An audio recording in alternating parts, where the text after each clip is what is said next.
You were the one people learned they could count on. The one who showed up, who followed through, who never needed to be reminded. The one who made things easier for everyone else. And somewhere along the way, you stopped being a person and became a function. It didn't happen all at once. It started small, probably when you were young enough that you didn't have words for what was happening.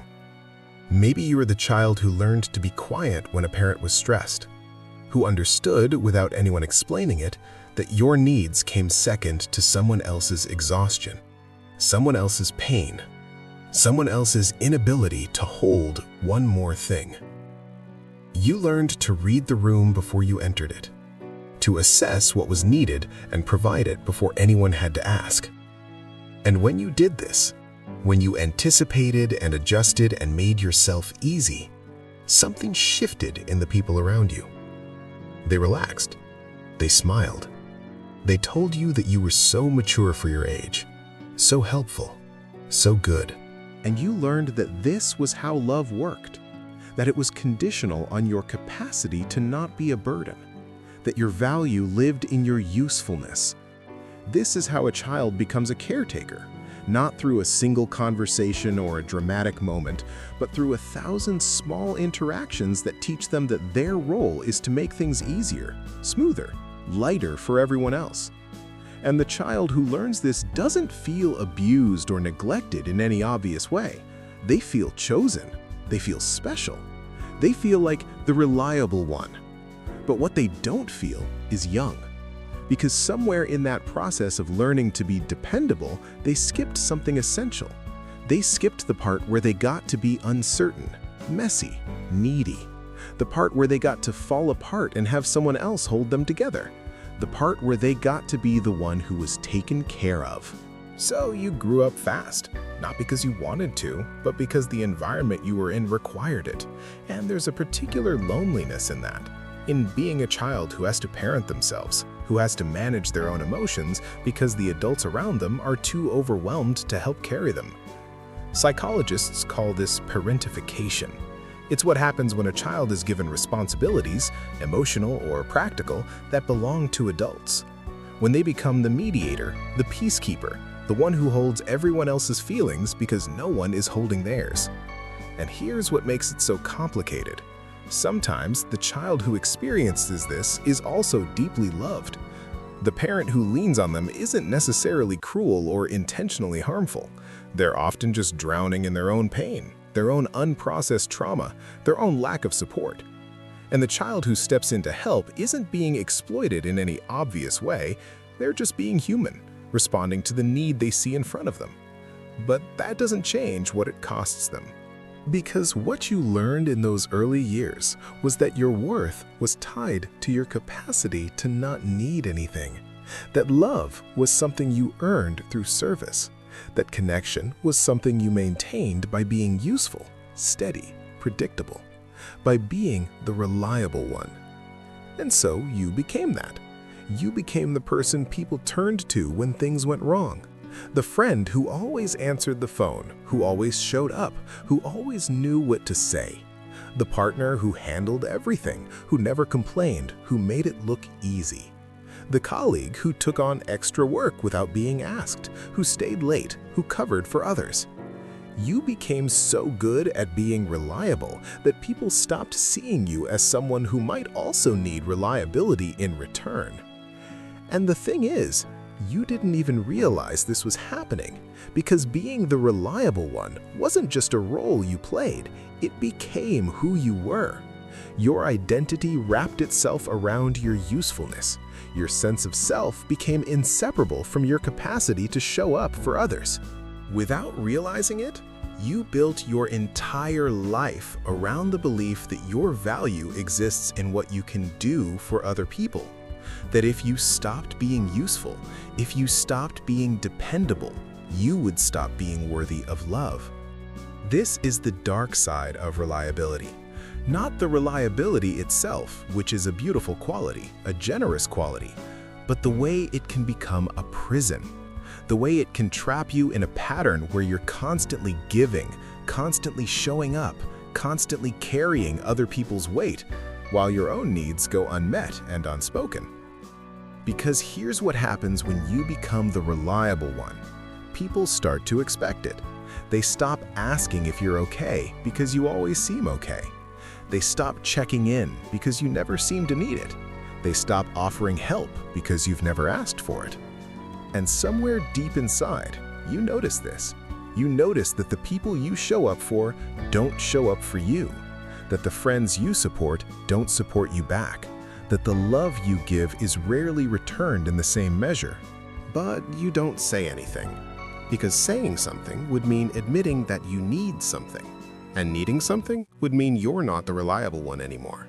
And if you're not the reliable one, then who are you? So you keep going.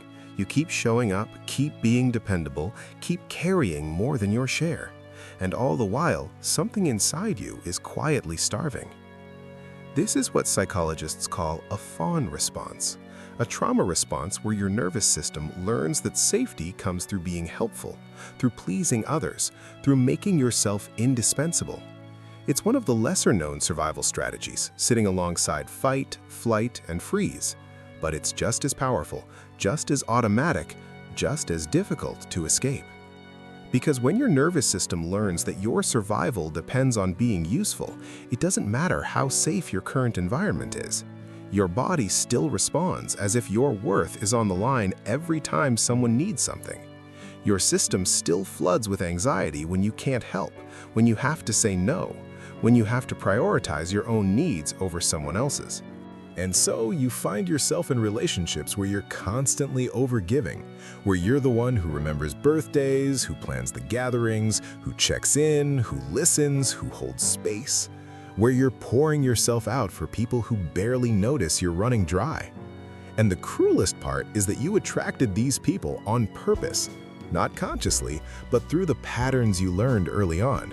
You gravitated toward people who needed you because need was the only language of love you'd been taught. You built relationships where you were the caretaker because being needed felt like being valued. But being needed is not the same as being loved. Being needed is transactional. It's conditional on your continued capacity to provide, to support, to fix.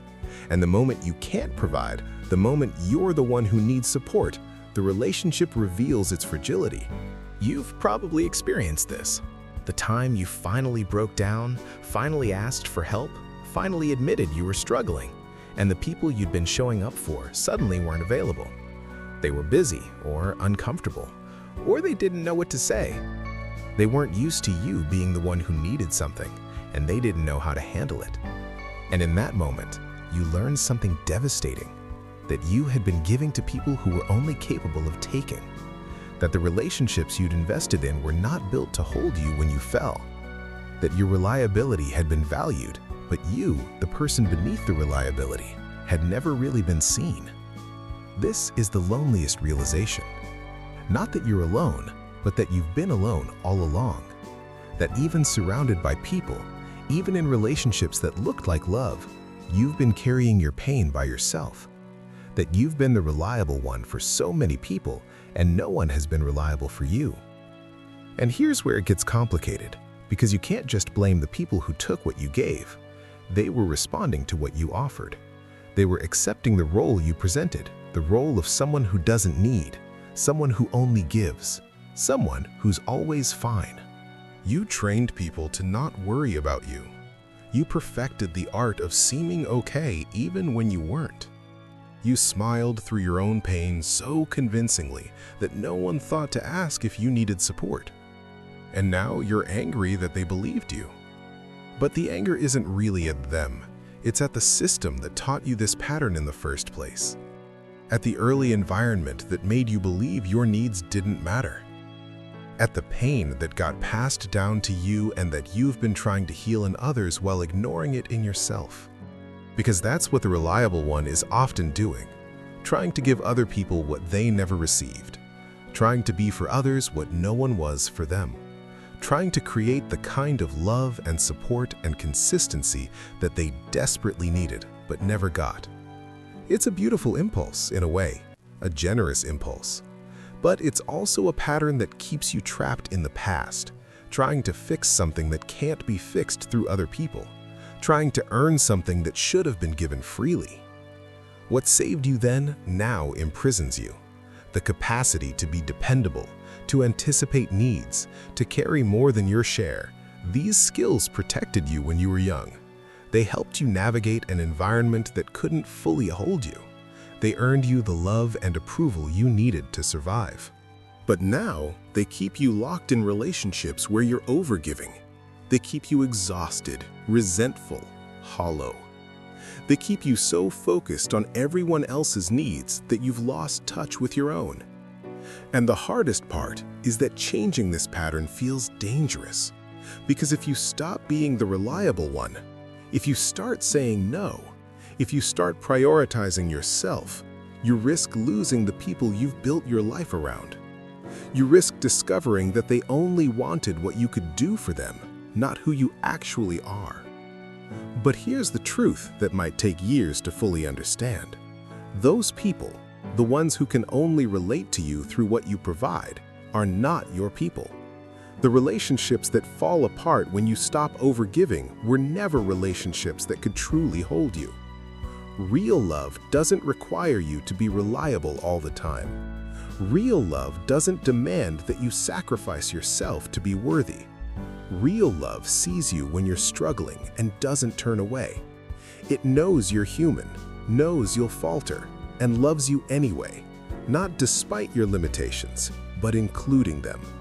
The reliable one has spent their whole life trying to earn love through service. But love that has to be earned isn't really love.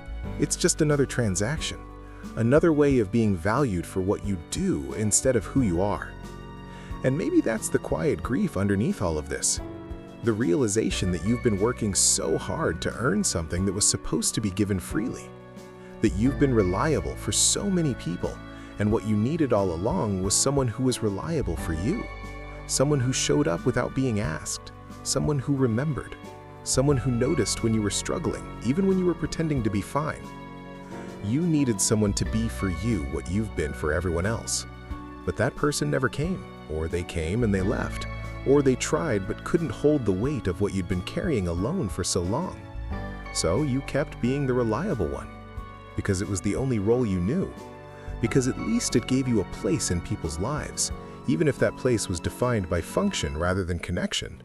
Because being needed felt close enough to being loved that you could almost convince yourself it was the same thing. But late at night, when everyone else is asleep and you're alone with yourself, you know the difference.